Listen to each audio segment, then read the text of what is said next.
I'd like to welcome everyone to Friends of Sears Island's program on the proposed offshore wind project and the future of Sears Island. I'm Susan White, president of Friends of Sears Island, and I'll be the moderator tonight. If you have questions during the presentations, please write your questions in the chat box. And I guess it's set up that it will go to everyone. After you write them in the chat box, Greg Bittinger, one of our board members, will compile all the questions and they will be asked at the end of the program. So let's take a look at the agenda, which is on your screen. You've had a couple of minutes to look at it. But as you can see, we have a lot of ground to cover tonight. So let's get started. First, I'll introduce the speakers. Steve Miller is one of Islesboro Islands Trust founders, and in 1985 became executive director of the Land Trust, where he continues to provide leadership in the trust conservation, environmental education, and advocacy efforts. He's always been very involved in issues that affect Penobscot Bay, serving on the executive committees of the Penn Bay Network and the Penobscot Bay Alliance, and as the coordinator of the Penobscot Watershed Coalition. Steve is a lifelong resident of Maine, and when not engaged in trust work, he fashions walking sticks and the Islesboro bench as gray feather woodcraft. And he also captures scenic Islesboro photographs and explores the island's beaches and woodlands.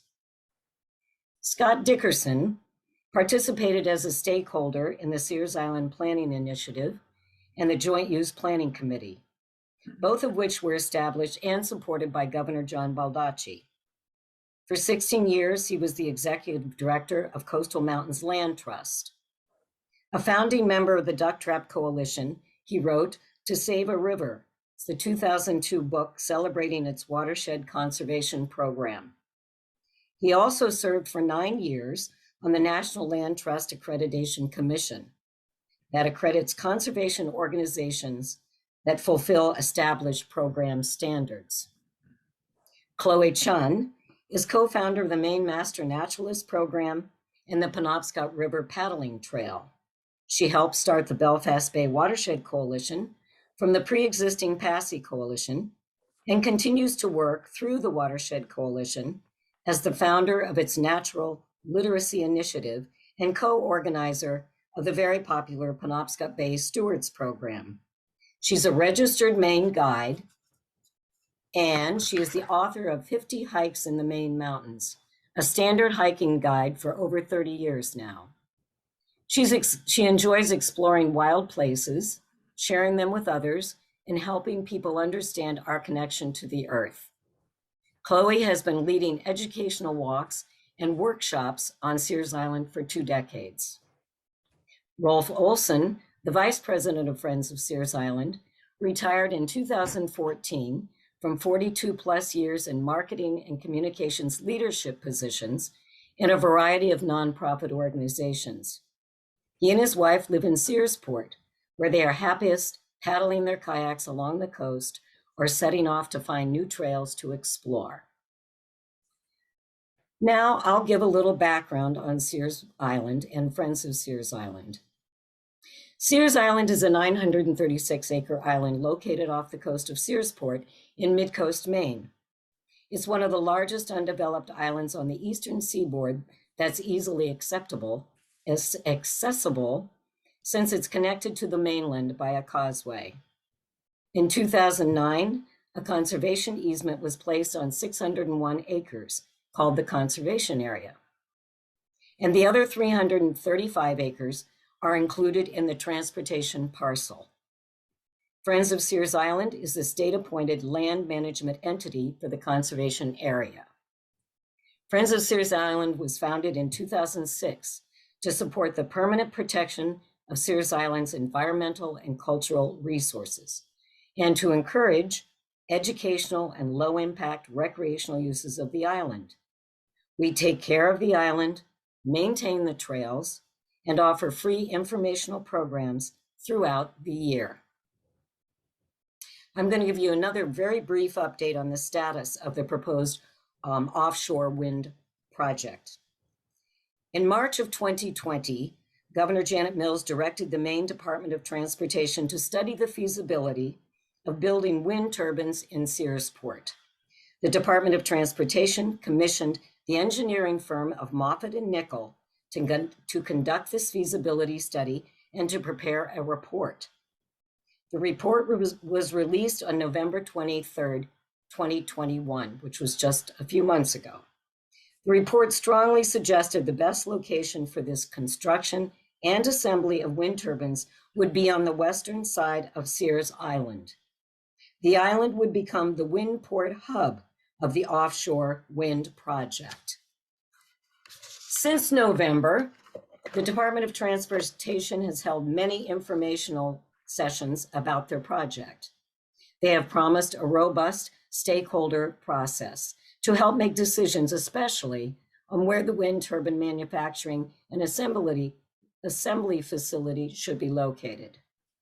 The Stakeholder Advisory Committee is now in the process of being formed.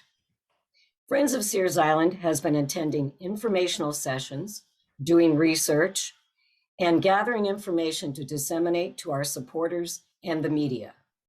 This forum is one way we are getting our message out.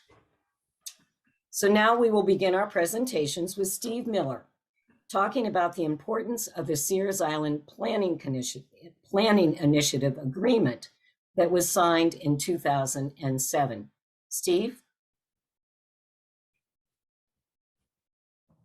Steve, you're muted. Sorry. Thank you. And thank you, Susan. Thank you, Rolf, fellow presenters, Friends of Sears Island, and all of you here tonight to learn and talk about the proposed offshore wind project and the future of Sears Island. We have a lot to cover, so I'll get right to it. Climate change is arguably the most serious challenge facing us all. Islesboro Islands Trust supports and is engaged in efforts to address climate change, including renewable energy. But siting renewable energy facilities can and should be undertaken with great care. The Sears Island Planning Initiative consensus agreement included promises made by all parties, including the Maine Department of Transportation. These promises are highly relevant to our conversation tonight. On November 18th in 2003, Maine Public Radio reported negotiations between state officials and an unidentified company to build a $1 billion LNG terminal on Sears Island. Opposition arose immediately. A grassroots coalition, including Friends of Sears Island, Islesboro Islands Trust, Maine Sierra Club, and several others, held a press conference with attorney Martha Gaithwaite in the Capitol building on March 3rd, 2004. On March 4th, 2004, the very next day, Governor Baldacci ordered negotiations for an LNG terminal on Sears Island to cease until public discussions about the concept could be undertaken. A Searsport Municipal Sears Island Alternative Uses Committee undertook a process that resulted in a report in 2005. Though really important, this committee didn't include the wide range of interests that the governor thought necessary, and therefore, Governor Baldacci convened the Sears Island Planning Initiative in January 2006. Stakeholders representing a wide range of businesses, government representatives, interested public, and environmental groups. About 50 stakeholders participated in the Sears Island Planning Initiative process. Of those, 38 signed the consensus agreement on April 12th, 2007. Notably, Maine Department of Transportation Commissioner David Cole was a signatory. There are at least three really important findings in the Sears Island Planning Initiative consensus agreement I'd like to highlight. The first is that Mac Point shall be given preference as an alternative to port development on Sears Island. I think everyone involved in the Sears Island Planning Initiative process understood this to mean that Mac Point would be the location of any new port or port-related development unless that site was explicitly found incapable of supporting the proposed development. The Sears Island Planning Initiative consensus agreement also listed several things that should never occur on Sears Island. No soil harvesting was one of the things that was listed as a inappropriate activity, along with LNG. And then thirdly, I'd just like to say that mention that the Sears Island Planning Initiative agreement said that it's understood that none of the parties are endorsing in advance any proposal for a marine transportation facility. All stakeholders reserve the right to object to certain kinds of proposed facilities. To date, neither the Moffett and Nickel report nor public presentations by Maine Department of Transportation have shown preference for Mack Point as the location for the offshore wind facility being considered. The Moffett and Nickel report also recommends harvesting 1,215,000 cubic yards of soil and filling more than 20 acres of marine habitat with over 800,000 cubic yards of that harvested soil, and in the process destroying eelgrass meadows, essential fish habitat and fisheries nursery, shell beds, and more. Failure to give preference to Mack Point and proposing to harvest more than 1 million cubic yards of soil from Sears Island violate promises made by the Maine Department of Transportation through the Sears Island Planning Initiative. We hope to see these broken promises remedied immediately at the very beginning of the stakeholder process commitment. I want to sort of go off script for just a quick moment here and announce that Islesboro Islands Trust today engaged the services of Washington, D.C. technical consultant Dawson and Associates.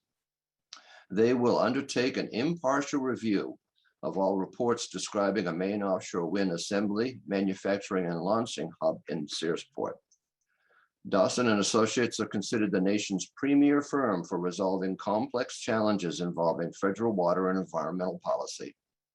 The firm has decades of successful association with the Army Corps of Engineers, the Environmental Protection Agency, the Department of the Interior, and the United States Congress. Dawson and Associates provided what became known as the Dawson Alternative in the debate over extensive enlargement of the entry to Mack Point. They concluded in 2014 that a viable, less environmentally damaging alternative to what was then proposed could accomplish the project goals. Dawson and Associates will again bring their technical expertise to bear on a vital Penobscot Bay matter. I look forward to your questions near the end of the program. Thank you. Thank you, Steve. And so now we'll go to Scott Dickerson, who will discuss the reasons why the facility should be on Mack Point to maximize green energy. And he'll also share another view of the costs involved. Good evening, everyone, and thank you very much for joining us all tonight. I want to start by considering whether we're interested in having more green out of this program or less green. Now, the public understands and supports all green types of energy production. I think that understanding and support is becoming very broad across the country. And everybody understands that this is essential to address climate change. All of us on this panel support green energy, and we support, in fact, offshore wind energy production. Our entire issue is exactly where we are going to support, where we are going to see the site placed on the mainland or possibly on an island in order to have a manufacturing and launching place for the offshore wind turbines. That's the question before us tonight. So site selection for building the onshore wind infrastructure is crucial to harvest the entire green crop of offshore wind. Now, the DOT commissioned an engineering firm, Moffett and Nickel, to make an extensive evaluation of northern Penobscot Bay, particularly the Searsport area, as the place to do this siting. And in that study, they found that both, and I really want to emphasize that, both Mack Point and Sears Island would be suitable as the site to manufacture, assemble, and launch floating wind turbines. Well, destroying natural areas on Sears Island, forests, freshwater wetlands, tidal and subtidal marine habitats, is quite frankly just not green. Bulldozing and paving the Sears Island site will destroy approximately 75 acres of forested uplands and freshwater wetlands to enable the storage, fabrication, and assembly of these turbines, plus the storage of excess soil excavated when they developed the site. Approximately 25 acres of tidal and subtidal land will be destroyed by constructing the soil-filled wharf that is necessary for staging and launching the turbines. Now, if not destroyed, those 100 acres of natural land provide two green services for climate change issues: carbon sequestration in the forests, soils, and in the tidal and subtidal areas, conservation and recreation opportunities, which deliver economic as well as ecological values. Destruction will make climate change worse, reducing the green value of offshore wind electricity. Alternatively, Mack Point is not a natural area. Mack Point is and has been an industrial area for a very long time. Even its tidal and subtidal areas, areas that will need to be filled and dredged if this site is developed on Mack Point, those areas have been filled, dredged, and environmentally degraded for more than 100 years. Redeveloping a portion of Mack Point as the offshore wind industrial site will convert fossil fuel infrastructure to green energy infrastructure. And as I said a little earlier, will in fact harvest the entire green crop for offshore wind. So protecting natural areas on and around Sears Island will maximize the green value of this entire project. Then let's talk a little bit about money. Again, Moffitt and Nichols' report, they estimated that development of the offshore wind industrial area on Sears Island would cost more than redeveloping part of Mack Point. Now, these are very preliminary and incomplete estimates, but we're going to go with them now because that's the DOT's own consultant. And that's, in fact, the data that we have in front of us at the moment. So Mack Point is estimated to cost $170 million more than Sears Island as the site once developed. Well, okay, that's a pretty large number, but how large is that number compared to the economic scope of offshore wind in the Gulf of Maine? How much profit will offshore wind corporations gain by the sale of electricity during the lifespans of these turbines? Will those profits produce billions of dollars? Well, let me just say that the federal government just leased an area off of New York State for offshore wind at a price of $4 billion. That's just for the place. That has nothing to do with the estimated cost of the turbines or the onshore site for manufacturing them and what have you. That's simply the price of the place. So that's a figure that must be extrapolated well beyond that for everything else. But even if that's not so, if it's not actually worth billions of dollars, why spend $300 or $400 million to develop an industrial site in Maine to manufacture, assemble, and launch floating wind turbines? Anticipating billions in corporate profits, the estimated $170 million of the additional cost to put this site on Mack Point instead of Sears Island really does not stand up as very significant in comparison to the overall scale of the financial investments. These additional costs also could be recovered from the offshore wind corporations through site lease agreements or other site use fees. simply a small cost of doing their business. Offshore wind already benefits from financial subsidies, tax credits, grants, public investment in related facilities. There's quite a bit of information about that sort of thing in the Moffett and Nichols report. Now, developing an industrial site on Sears Island gives offshore wind corporations yet another subsidy, the opportunity to destroy the area's ecological and climate stabilization values without actually bearing the cost of redeveloping a Mac Point site. Thereby, an ecological subsidy gives financial value to the developers, avoided costs, and ultimately to the offshore wind corporations. In essence, it's financially cheaper to destroy natural land on Sears Island than to rehabilitate and redevelop Mac Point, but not by very much, and certainly not at the scale of the overall concept. So the reality we have to address here all the time with green energy is it's simply going to cost more money to change our economy, to have a place for green energy. And it's simply not going to be as at the same cost as doing conventional business.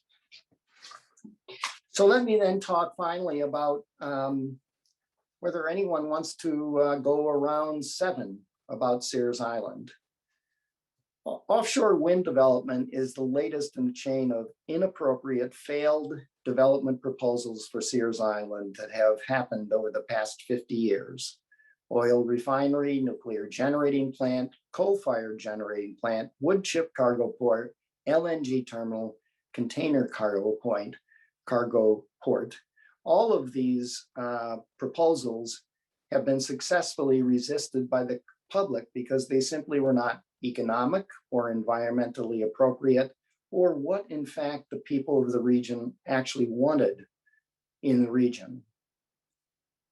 Will this be round 7? Well, we actually don't want it to be round 7, but active resistance is gathering against developing offshore wind industrial facility on Sears Island, gathering from the Penobscot Bay region and statewide. Note, I think it's worth taking a moment to note the recent referendum success regarding Central Maine Power's planned corridor. Now, that was another project proposed as green, but a very wide majority of Maine voters decided that actually was not so green, and it was turned down. Will a referendum resisting offshore wind on Sears Island be welcomed during the 22 election?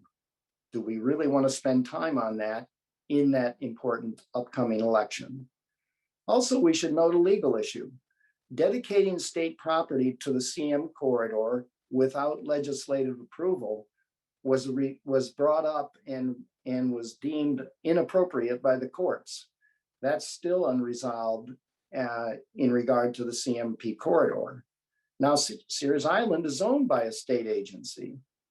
Will legislative approval be required to commit Sears Island to offshore wind development? That will be another controversy for this 2022 election if this proceeds while ignoring the values of doing this at Mac Point. So all of the public and political turmoil that might occur need not occur if offshore wind is based on a Mac Point site, which is actually the completely, truly green siting opportunity. I guess we'll have a chance for questions at the end. Thank you very much. Thank you, Scott. And moving right along, we're going back to Steve Miller now, who's going to talk about the importance of the Maine Climate Council, which was formed in 2019, to the current proposed offshore wind project. Steve? Thanks again. I'm going to build on several points that Scott made in his presentation. And in doing so, I think it's worthwhile to take a look, as Susan said, at the Maine state climate change policies to see how those align with the decision-making process for siting offshore wind facilities. The governor and legislature created the Maine Climate Council in June 26, 2019. The council is composed of scientists, industry representatives, local and state officials, and citizens. They developed a 4-year plan intended to reduce Maine emissions by 45% by 2030 and by at least 80% by 2050. And then by executive order, Governor Mills said that the state must achieve carbon neutrality by 2045. The Climate Council's report, called Maine Won't Wait, was issued in December of 2020 and was updated again last December. The Climate Council continues to meet quarterly. Their next meeting is on May 12th, 2022. The slide shows the Maine Climate Council homepage and URL. The Maine Won't Wait report and its update are available there. We're going to talk about a few. Most of the critical policy recommendations contained in the Climate Council's Maine Won't Wait report are of significance to citing offshore wind. An entire chapter in this report is devoted to protecting Maine's environment, thereby promoting natural climate solutions, including carbon sequestration. Undeveloped natural lands such as forests, wetlands, and fields, as well as healthy, fresh marine waters, draw carbon from the atmosphere and simultaneously provide what the report calls co-benefits. Sears Island's wide range of vegetation and habitats, seasonal pools, old forests, open fields, freshwater wetlands, and coastal and marine areas all not only store carbon, also support the fisheries recovery occurring in the Penobscot River and Bay. And in part because these natural areas are beautiful and healthy, they draw visitors. They draw hunters, walkers, and others to experience the island. Developing natural lands such as Sears Island worsens climate change, but protecting natural lands improves our response to the challenges of climate change. I'm going to highlight a few of the important policy recommendations from the Maine Won't Wait report. These would, if followed with care and determination, help Maine lower carbon emissions and fulfill our carbon neutrality goals, but also indicate a marked preference for Mac Point if an offshore wind facility is to be built in Penobscot Bay. The first quote is, "We must develop policies to ensure renewable energy project siting is streamlined and transparent while seeking to minimize impacts on natural and working lands and engaging stakeholders."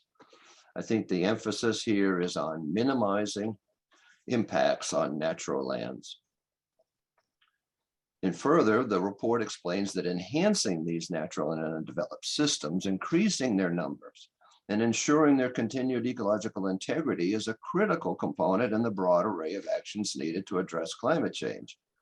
It's not lost on the Climate Council that expanding and enhancing natural lands and coastal systems like those we find on and surrounding Sears Island will also continue to provide economic, health, recreation, and similar co-benefits. Coastal and marine areas, such as gravel berms, wetlands, marshes, soft shell clam areas, are, in the words of the report, a powerful natural climate solution with numerous benefits. The Maine Climate Council acknowledges that we really must reduce carbon emissions and expand natural resources like those found on Sears Island.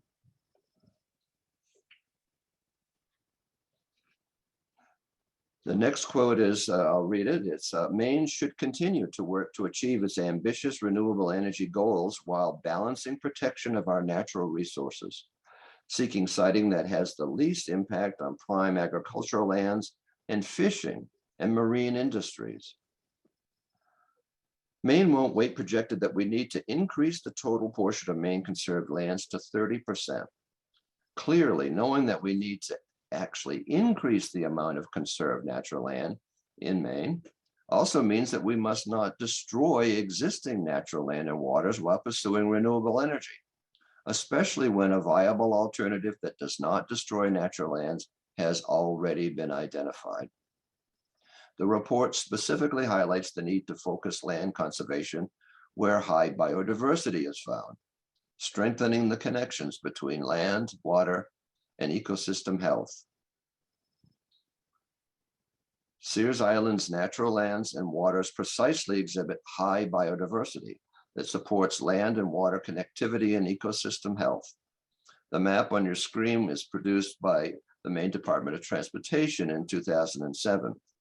It was for the Sears Island Planning Initiative, and as you can see, it's called Plant and Animal Habitats, but they used what are known or were documented federal functional classes as the basis for this map. This is just one example that helps to illustrate Sears Island's biodiversity. The map this enlargement also shows that amphibian breeding pools, coastal waterfowl and wading bird habitat, eelgrass, shellfish beds, and perennial streams are all located inside the area proposed for development. In truth, honestly, there may be no better example of these important ecosystem characteristics than on Sears Island. And finally, the Maine Won't Wait report says that there should be focus on conservation on high biodiversity areas to support land and water connectivity and ecosystem health. Destroying some 100 acres of the very high biodiversity that the Climate Council says we should conserve not only makes no rational sense, that destruction seems close to criminal as we face climate change. An obviously better alternative exists at nearby Mac Point and may exist at other locations along the Maine coast. All of these crucially important Maine Climate Council policy recommendations support removing consideration of Sears Island as a location for development of any Penobscot Bay offshore wind facility.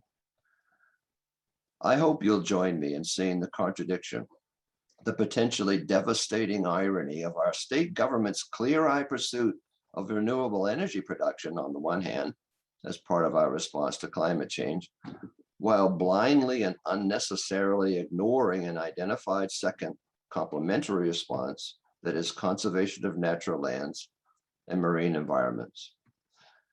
Cloe Chunn will now instruct us on some of the island's biodiversity. Thank you, Steve. And Chloe is going to do her talk on the Sears Island ecological features and educational opportunities, since Chloe has spent a lot of her time out there helping to have kids and adults explore these educational opportunities. So Chloe. Hello, everyone, and thanks for joining this gathering. As a veteran nature history educator on Sears Island, I would like to give my observations about the special nature of the island and the opportunities it's offered up till now, and why we should assure that this special place is preserved. As Steve and Scott have said, we need renewable energy to save the future, but not at the expense of the natural world, which is our best defense. First, about the birds. The entire island is a home for many year-round birds and an important nesting place for summer migrants. For other migrants, it serves as an oasis to rest in and feed before migrating further north in the spring or south in winter. Migrants arriving from the south land on the west side of the island, including the transportation area proposed for development. I lead popular bird walks there every May, during which we watch warblers and other songbirds landing exhausted from their night of flying. Songbirds migrate at night to avoid predators like hawks and ospreys who migrate during the day. In all, 222 species of birds have been identified on Sears Island, which is 47% of all bird species officially recorded in the entire state of Maine. I fear that a built-up industrial area, which is lit up all night with security lights, will deter them from landing and confuse them. Many nesting bird species will avoid the noisy island, not just the industrial area, but the whole island. And many species will abandon this refuge altogether. Several species which require uninterrupted wild landscapes, like scarlet tanagers, will disappear. I quote from the 2017 book, Birdwatching in Maine by Derek Lovitch. Sears Island is by far the shining gem of Maine coastal birding, from Rockland to Mount Desert Island. The forested interior, old homestead sites, vernal pools, tidal shoreline, grassy dunes, patchy wetlands, and surrounding waters combine to create a true birding hotspot, producing an impressive list of avian diversity. And this from Seth Benz, Acadia National Park Bird Education Director. Quote, national bird watching tour companies bring groups of clients to Sears Island. The economic impact of bird watchers coming to Sears Island can be measured positively at nearby stores in Searsport and Belfast, especially during the spring migration. The forests. The west side of the island, which is where the DOT parcel is located, is characterized by a maritime spruce fir forest and mature hardwood forests, affording habitat to specific kinds of birds, mammals, invertebrates, and understory plants. Large old trees have reforested the land, white pine, spruce, red oak, and yellow birch in particular. The proposed destruction of up to 100 acres is 11% of the island. In the maritime spruce fir forest, the oak maple forest, and in the forested wetlands. That is a lot of habitat erased. Sheltered within these forests are several vernal pools, the nurseries for 6 of Maine's 8 frog species, 3 salamander species, turtles, and many important invertebrates. The saltwater. The marine landscape includes eelgrass beds, which fringe much more of the western side of the island than the east side, making them very vulnerable to this development idea. Eelgrass is a keystone species, meaning that it's crucial to a large variety of species. It's like the first domino. You knock it over, and a whole line of dominoes falls. Eelgrass is a nursery for fish, lobsters, urchins, clams, mussels, marine snails, and other mollusks. Eelgrass is destroyed by disturbances to the water, like boat traffic and industrial forces. Also, in the disturbed murky water, eelgrass cannot photosynthesize, and it dies. Construction of a 1,000-foot-long wharf made of more than 1 million cubic yards of fill will likely make the water too murky for sunlight to penetrate. Shadows from boats and barges will also block sunlight. Continual boat and barge traffic will prevent the eelgrass from coming back, taking with it all the species it nurtures. Education about nature. The Friends of Sears Island has offered many educational events and walks, some of which I've been involved in. One activity is circumambulating the entire 5-mile shoreline to see the different landscapes, habitats, waterfowl, beach faces. This would be blocked by the security fence, which they plan to go all the way down to the water around the industrial area. The noise would pervade the whole 1-mile island, thus ruining the natural 1 mile wide, I should say. No, it's 2.5 miles long. And this would ruin the natural experience in the conservation area as well. Sears Island is an important venue for educating children and adults about the true wealth of natural ecology, of biodiversity, and conservation. Friends of Sears Island has been sponsoring the Science Squad for children and families every year, 3 seasons, for several years now. They've involved children and adults in tagging monarchs at the official monarch research station on the island. And some nature walks I've led besides the birding include tree identification, vernal pool study, mosses and lichens, fern walks, medicinal plants, animal tracking. In addition, I do the Christmas bird count with a group on the island every year, which includes circumambulation of the entire shoreline, counting seabirds, wading birds, lots of species of ducks. This type of learning activity would be severely curtailed by motor traffic coming and going on the road to the proposed work site, and by noise, and above all, loss of species. The island will lose its wealth of biodiversity just when we on Earth are scrambling to save wild spaces, and species are vanishing in our lifetimes. So I hope we all understand an industrial port would bring about the demise of the largest undeveloped island on the eastern seaboard connected by a causeway to the mainland, and one of the most treasured and appreciated places in the mid-coast, a safe place for animals and plants to survive, a place where people can go to get away from noise and traffic, a place where people can recapture their serenity and wildness of spirit, can rejuvenate their minds and bodies, see and hear natural sights and sounds, and appreciate our next of kin in the natural world. Why degrade this place, which is in truth priceless?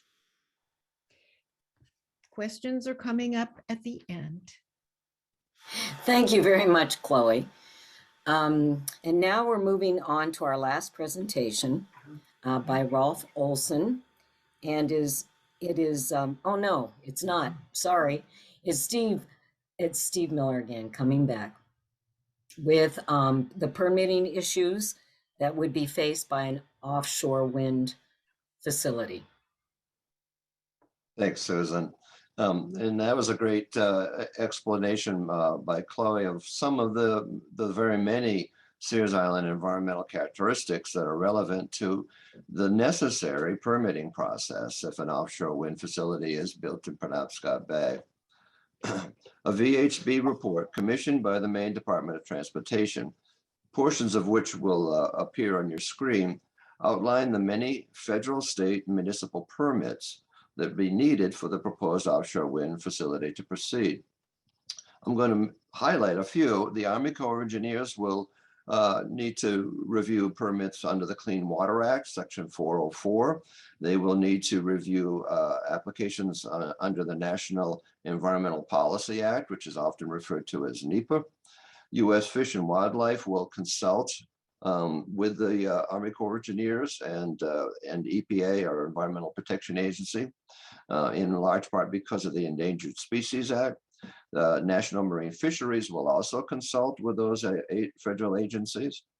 And then Maine Department of Environmental Protection will review permit applications under Site Location of Development Law, Natural Resources Protection Act, and the Clean Water Act. The Maine Department of Agriculture has to review a submerged lease application, submerged land. Department of Marine Resources will review application of the Coastal Zone Management Act. And the town of Searsport would review applications under their site plan review ordinance, the shoreland zoning law, land use ordinance, and the flood hazard development. So to help us understand the significance of these vigorous permitting requirements, the information that will be required, as well as to consider how these legal requirements are likely going to affect locating the proposed offshore wind, I think it's instructive to turn to some statements from parties to the cargo port permitting process of the 1990s. Some of you may recall that the Maine Department of Transportation attempted to build a substantial cargo terminal on Sears Island over the course of several years, beginning in the 1980s. During this period, important Native American settlement sites were excavated, the causeway and highway access road were built, and the stone jetty on Sears Island's western shore was placed in the same location as today's proposed Sears Island offshore wind facility. In the process, wetlands were ignored, they were filled illegally, and then brought to bear on the permitting process.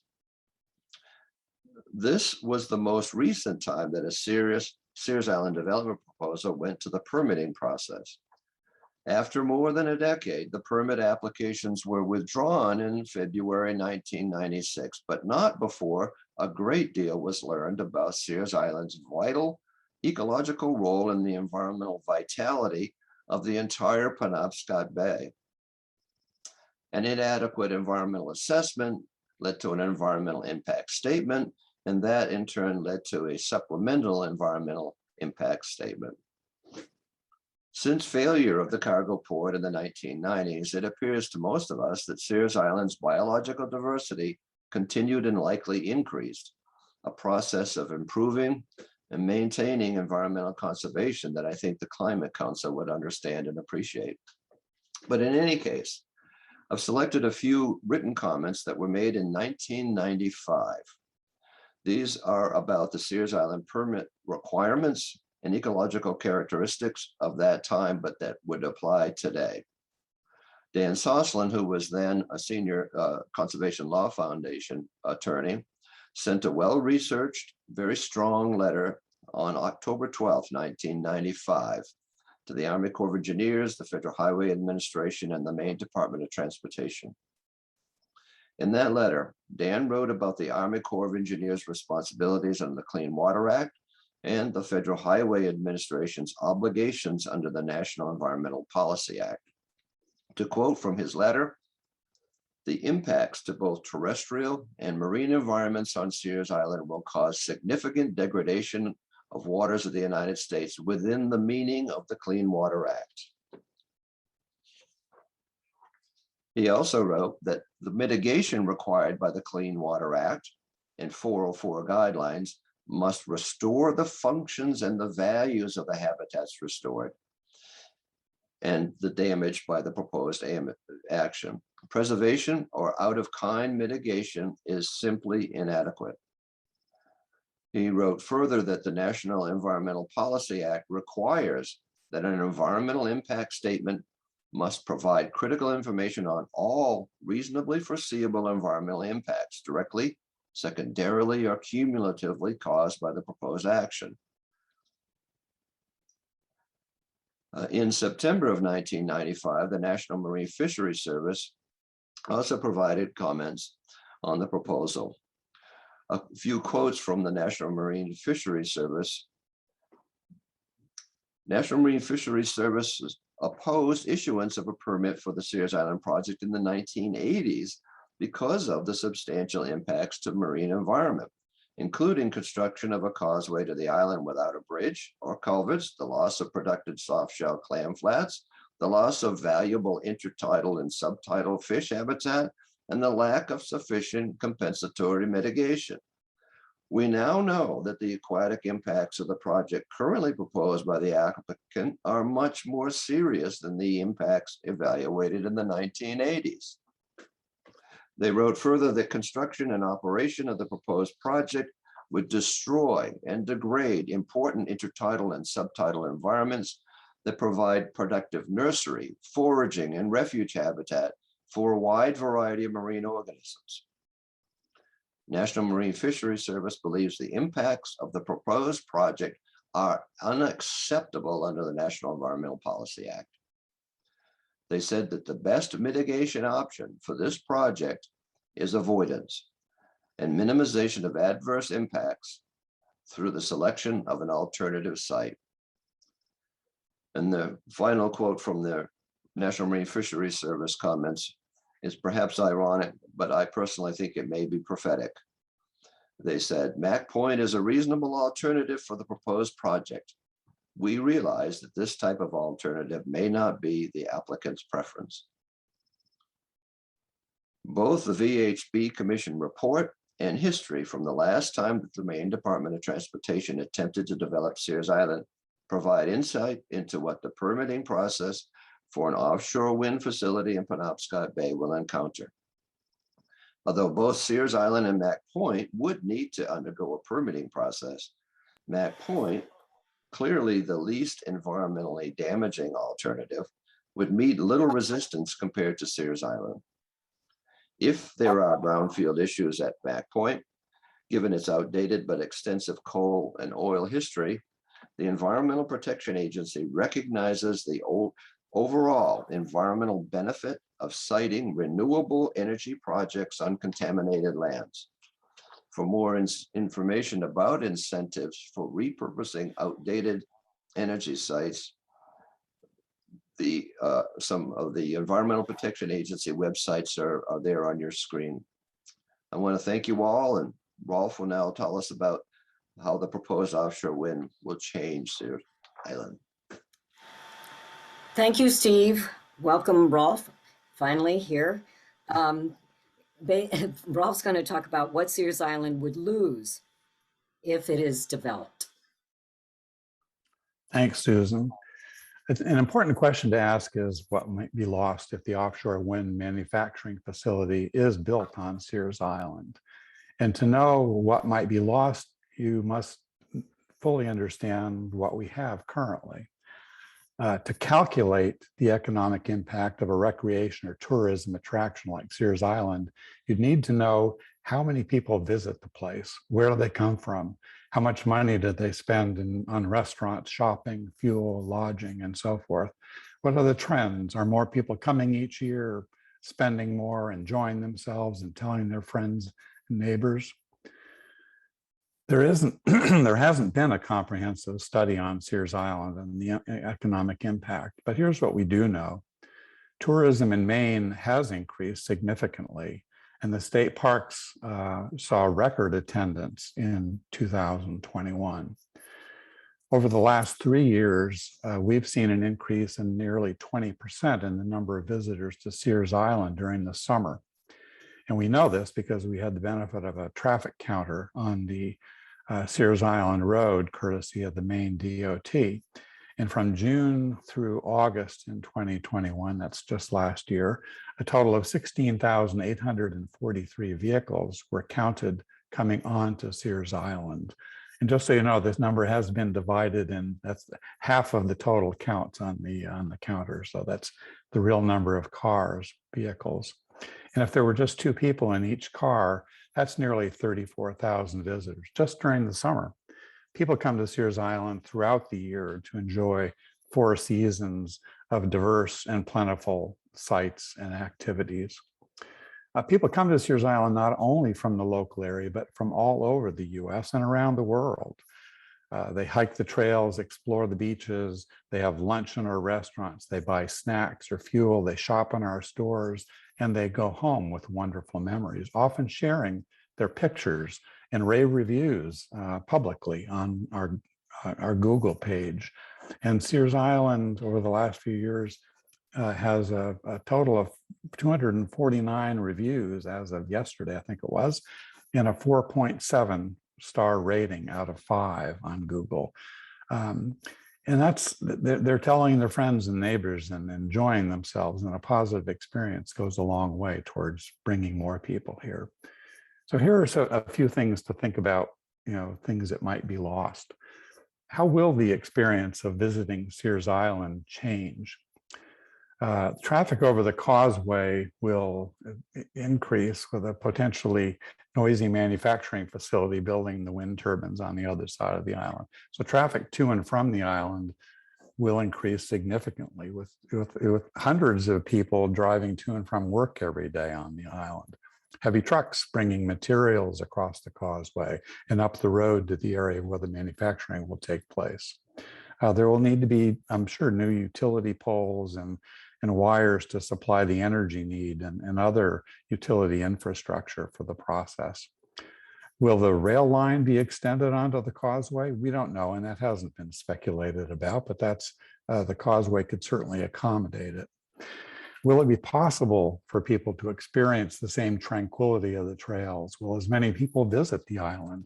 Will people staying in Searsport's motels and inns want to come to Sears Island? There are so many questions to ask.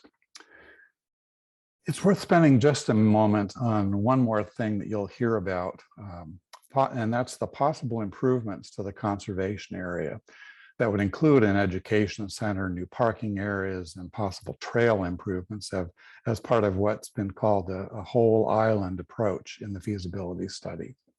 It's true that an education and maintenance building are provided for in the conservation easement, but this isn't something that's currently under consideration by Friends of Sears Island. It is part of our 5-year plan to hold a robust community discussion to learn if people would even want this, and or if they'd prefer to keep the island, that part of the conservation area, in its natural state. You know, the fact is, these presumed improvements would also reduce the forested area in the northeast part of the island.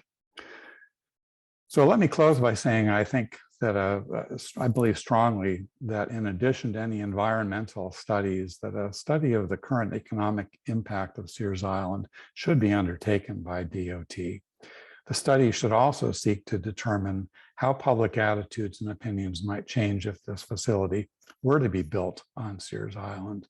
And this is the only way to really know for sure what might be lost, possibly forever, if floating wind turbines are built on Sears Island. Thank you.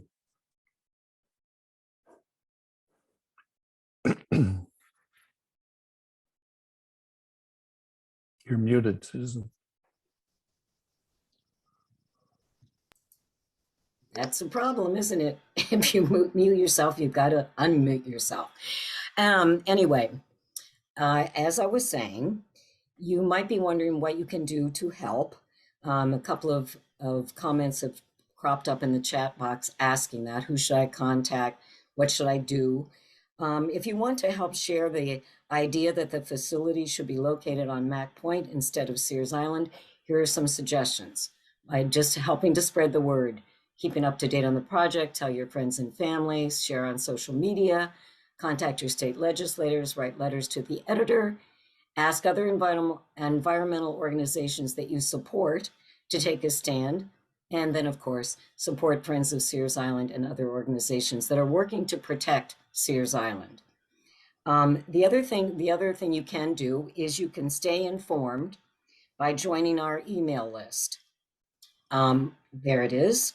And you just need to send your name, your email address, and your zip code to info@friendsofsearsisland.org, or you can connect on our Facebook page too.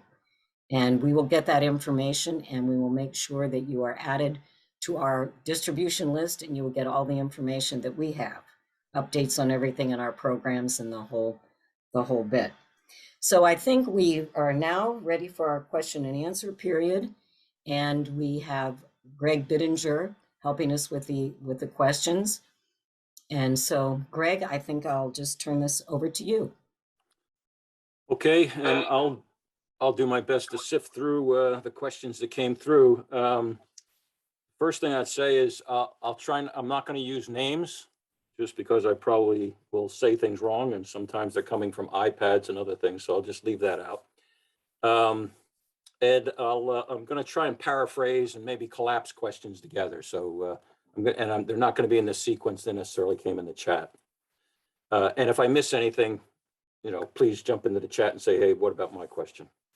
First thing I'm going to do, Susan, there was a number of questions about that relate to what you just said about what we can do. But there was one question that said, well, what future efforts to educate citizens will be forthcoming with this process to build support on developing on Mac Island? So do we have specific plans, next steps? What are we going to do?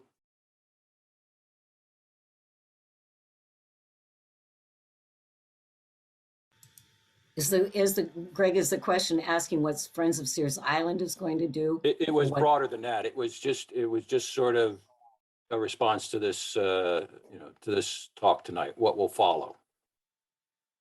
Does anybody have any ideas? Well, I think, let me just say that the stakeholder, process is beginning now that the Maine DOT is convening.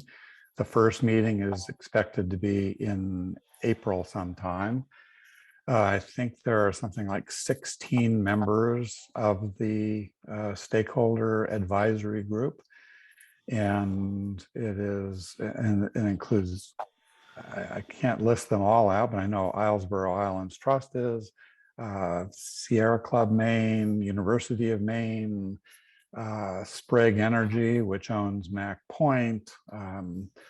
There's going to be a discussion. And so in terms of what next steps are, we are basically, this is, as Susan said at the outset, this is our initial effort at really communicating with people and trying to raise public awareness about this issue. And as we learn more, and, as the Maine DOT has said multiple times, no decision has been made. There is no, we may perceive an expressed preference to develop on Mac Point, but they're saying that no decision has been made, and I certainly take them at their word. And so as we learn more, we will do our best to communicate through our website, through our Facebook page, Okay. and get it out to the media so that they can report on it. Thank you. All right, great. Steve, you need to, yeah. Yeah, I was just going to add, that was great, Rolf. And I was just going to add that in addition to the stakeholder conversation, it would be, this is the time for a public conversation.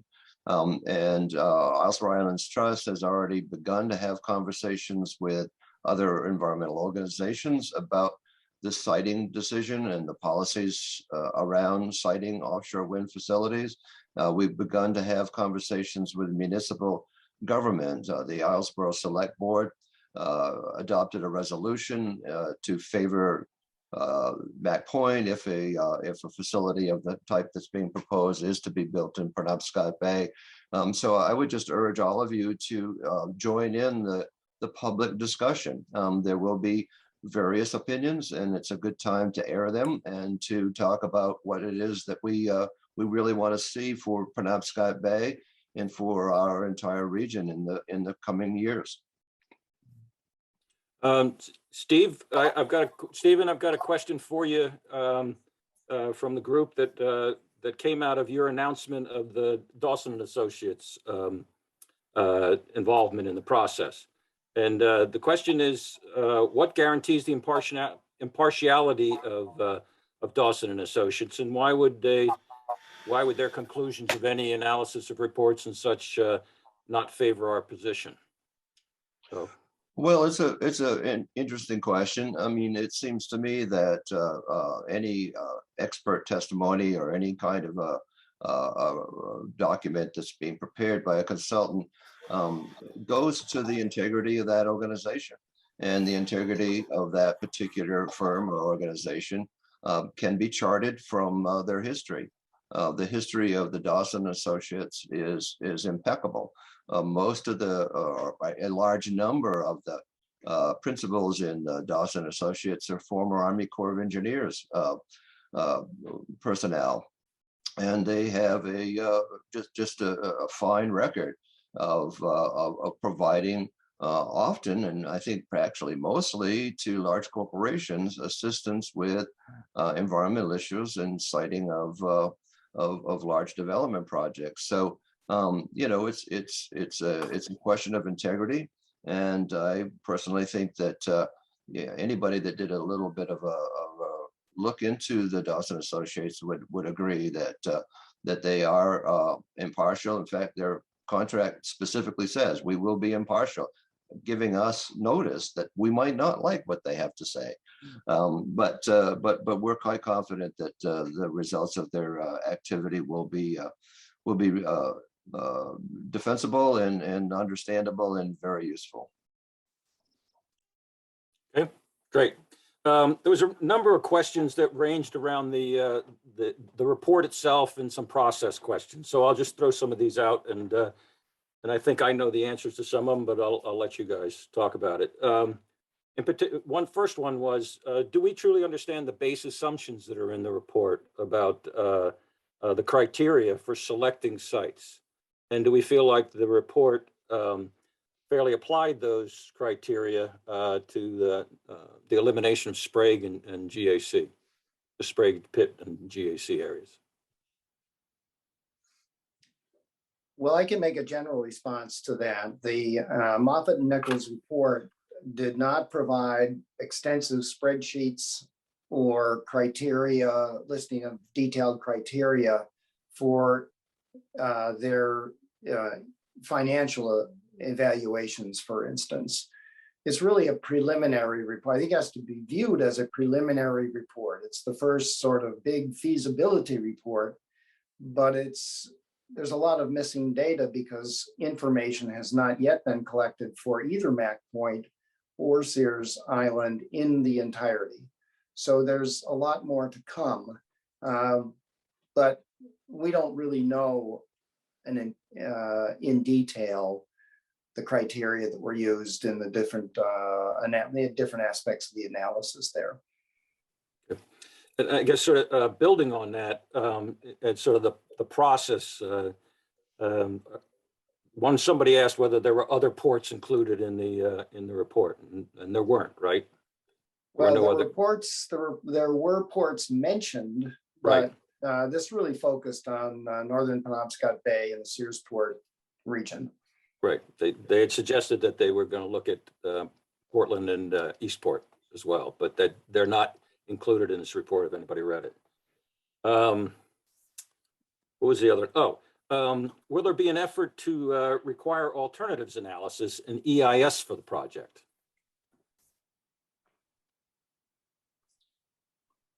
That sounds like Stephen, go ahead. Yeah, Stephen Miller, go ahead. Okay.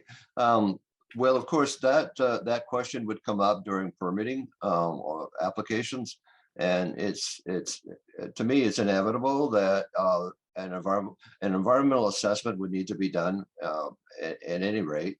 And then I'm convinced, 100% convinced, that an environmental impact statement, which is far more detailed, would be required. It was required that the Maine Department of Transportation have that work done for the cargo port back in the 1990s. And given the important role that the ecology on and around Sears Island plays in Penobscot Bay fisheries, as well as a number of other characteristics that Chloe mentioned, but in particular the fisheries, which go to major economic engine in Penobscot Bay. It's inconceivable to me that there wouldn't be an environmental impact statement. Certainly, Islesboro Islands Trust would advocate for that if, in fact, the proposal or the permit application was citing Sears Island as the preferred alternative. If there's an application to cite this at Mac Point, there would still need to be some degree of environmental assessment, but I don't know that it would be necessary to get into the full depth of EIS because that is an industrial site already. Anybody else, any other speakers want to comment? Okay, sort of an interesting couple of questions that came at this from a different angle. I came at the idea of development in the region in general.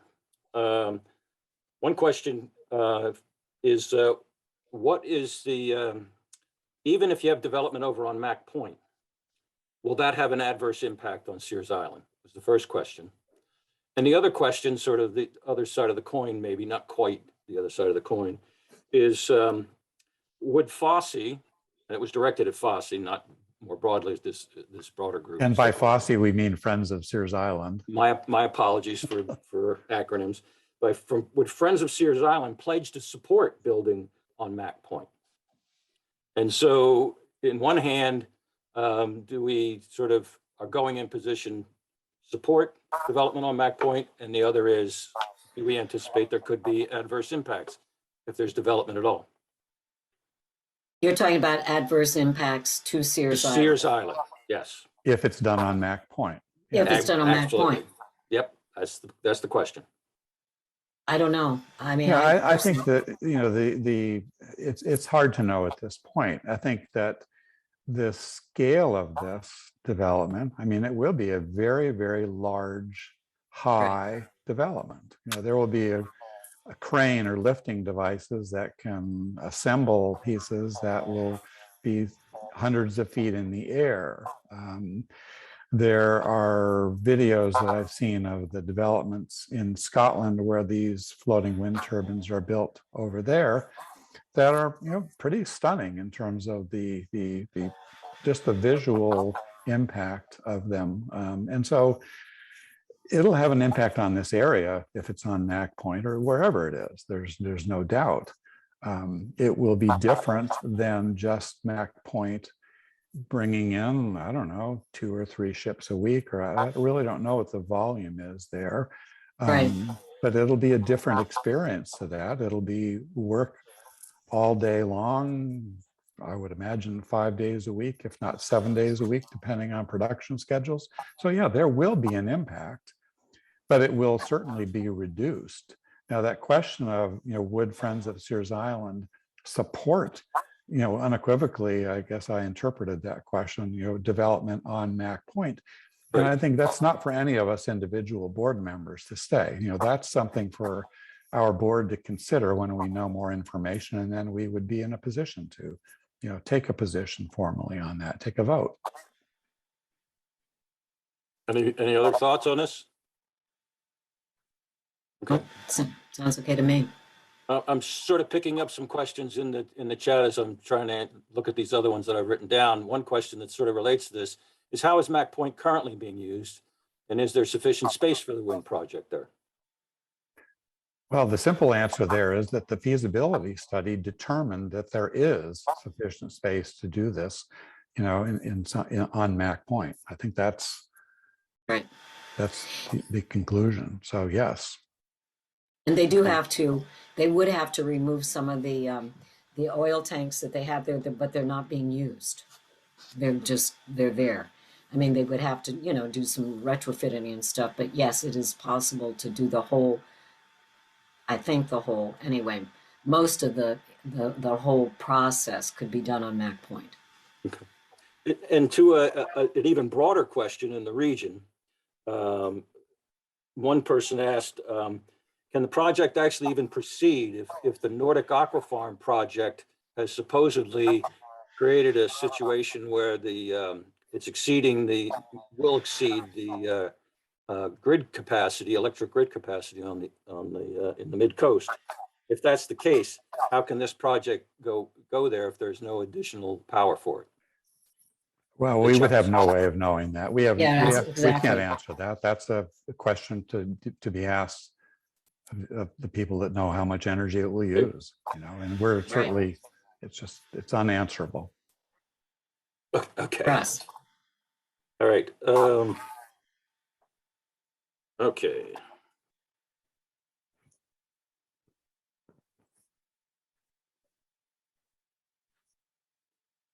Okay, sorry, I'm searching around for questions. There was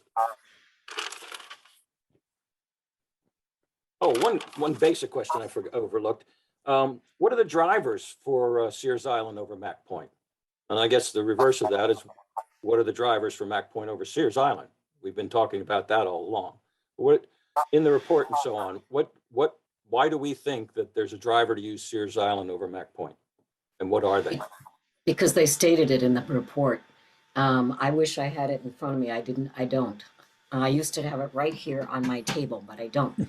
I could, you know, there's a quote that at the very end of the report that says, sort of in conclusion, we suggest having Sears Island be the wind port hub. I mean, it went on a little bit longer sentence than that, but I mean, they just decided, because it was really, it seemed to come down to money. It really did. And you heard Scott talk a lot about what's worth what, you know, but it really did seem to come down a lot to the money. You know, yeah, go ahead. Go, Steve. Yeah, well, I think this is a critical kind of discussion, or series. 2 questions here are pretty critical. And at the end of the day, it probably would take a little bit more reference to the actual report to answer it fully and properly. So anybody that would like to follow up and say, for example, email me those questions, I think I could give you a more extensive answer. That said, the Moffett and Nichols study did do what they called, an analysis or a comparison. They have a chart on whatever, I think it's page 30 or something near there. I could share that with somebody as an attachment, or you could go and find the report yourself if you really want to spend the time. But it wasn't clear how they made the assessment in this table, these criteria, and how they decided that, Mac Point or Sears Island was favorable or unfavorable for a given criteria.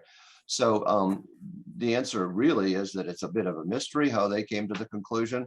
But what is revealed, or to the extent that there's anything revealed, it doesn't include any conversation whatsoever that I could see about the ecological characteristics and the impact on fisheries and other economies in Penobscot Bay. That's just totally not available, or doesn't appear to have ever any consideration whatsoever. And another criteria that they did discuss was room for expansion. I'm not sure why room for expansion is a criteria for development, but it was listed at the top of their chart of different criteria. And clearly there's about 300 acres on Sears Island that could be leveled if the corporate interests were so inclined. So that apparently is attractive and is a positive, whereas the area on Mac Point available is sufficient for this particular project, and there's room for other activity there as well. They did spend a little bit of time talking about 2 other parcels that wouldn't be necessary for this particular proposal, but that are adjacent or nearby and could be used for other kinds of activity at Mac Point. But certainly there isn't something on the order of 300 acres of undeveloped acreage at Mac Point. So frankly, I see that as a good reason not to develop on Sears Island, but nonetheless, it was listed as one of the criteria. So I would just urge anybody that really wants to get into the weeds a little bit deeper with this to send me or perhaps somebody that could forward that to me, your questions, and I'll try to give you a more detailed answer in that way. I think, to be fair, the study did, all these questions about it did call for a permitting process. It acknowledged the permitting process, and all those processes that would have to go along with it will be needed. So it wasn't, I don't believe, the purpose of this feasibility study to necessarily evaluate those environmental issues at this point, and that would be done in subsequent steps. I think that's correct. It is correct, and they did do a very minimal job of it with the VHB environmental study that they kind of included, but which wasn't much in our minds. It didn't accomplish very much. What's next, Greg? There's a question that somebody wrote that Representative Hutchins stated in a recent committee meeting that underground cables from the turbines will need two-thirds legislative approval due to submerged public land usage. Can he make good on that promise or that comment? Again, this is not in our purview to really answer a question like that. That's ask the representative. I know we've got Scott Cuddy here, but I don't think we necessarily want to put him on the spot. But this is a question, we're going to be asking these questions that you're asking us that we can't answer. Right. I see somebody said, if we don't know the answer about the electricity, let's find out. We will. That's part of the process here. We're learning from you, as well as trying to share some information with you, what we know to this point. There was another question that asked about, are there other sources of resistance to this project? Are there Is there resistance from other industry in the area or business in the area to the project? So are we aware more broadly of other concerns or resistance to this development? I think part of the problem is that that we've been discovering is that not many people really understand the scope of this project. And I think that's going to change very rapidly, because not just because we're doing this forum, but because, you know, we sent out to the media, we sent several different, you know, well, you know, an announcement that we were having this session tonight, but also I feel like we just today have gotten several calls from the media and saying we really want to follow up on this. And, you know, so I think there's just people are going to understand a lot more what is happening and what is at stake, because I don't think that it has been, you know, just hasn't been out there yet. A couple of questions coming in here at the end about did we get a copy? How do you get a copy of the study? And then I saw that a couple of folks put in the studies available at certain sites. But more broadly, as we go forward from a communication process, will FOSSE's website have a page that lists those studies? So can somebody go to a central clearinghouse page and pick these up, as opposed to having to have a friend who actually knows where things are tell you? Sure, I think we can do that. You know, right, with the email that we sent out announcing this Right. meeting actually contained 5 or 6 links to some of It the did. news stories and also this. So we can post those on our website. Right. Did was there a wasn't paying attention. Was there a link to the Moffett and Nickel Yes. study? Yep. There Yes. was, okay. Yep. So On the DOT website. Yep. Yeah, and the link has been placed in the chat now, so that people can find it there. great. A lot of the other things are comments for the most part. So I'm not sure where to go with that. I think comments are something we will track those too. And I see a question in there now about how about does FOSSE support the removal of the causeway? Oh, right. Again, that was that's the other not one. an issue on the table tonight. You know, the causeway was built without proper permitting, as I think Steve talked about in his one Right. of his presentations. And 1980s. you know, that's not an issue on the table at this point. You know, it's of concern to many people. It's of concern to me personally, but it's not something that's related to this issue. And it's certainly of concern to all the clamors, I can tell you Right. that. But you wouldn't remove the causeway, you'd modify the causeway, right? It You should have would- been Well, yeah, modified that's- when it was put Right. in, basically. Yeah. It should have Right. had a culvert. But Yeah. no causeway, no Sears Island education Well, activity. people Right. use Sears Island at low tide for many hundreds of years. I think that walked out Yeah, they there on did. the. So you know, it was Not with 17,000 cars. well, no, of course not. It was a whole different thing then. You know, it is a Nope. whole different thing. A little realism here. No such I thing. think hopefully I haven't missed anybody's questions. And if I did, you know, feel free to maybe raise your hand at this point and ask, or if there's any other questions. But I think I've Yeah, I'm in the chat. sort of, I think we're probably close to the end of our allotted time. there's I 6 think that- minutes. Yeah, and I think that this has been, by my view, a very good discussion. I Been a great appreciate discussion. the endurance of people who have sat through the whole thing. We've had as many as 128 people joining us, and it's clearly a very important topic. I have one other question, Rolf, sorry, before you sign off. And it's, you may not be able to answer it, but we may be able to point people. There was a question about the timetable.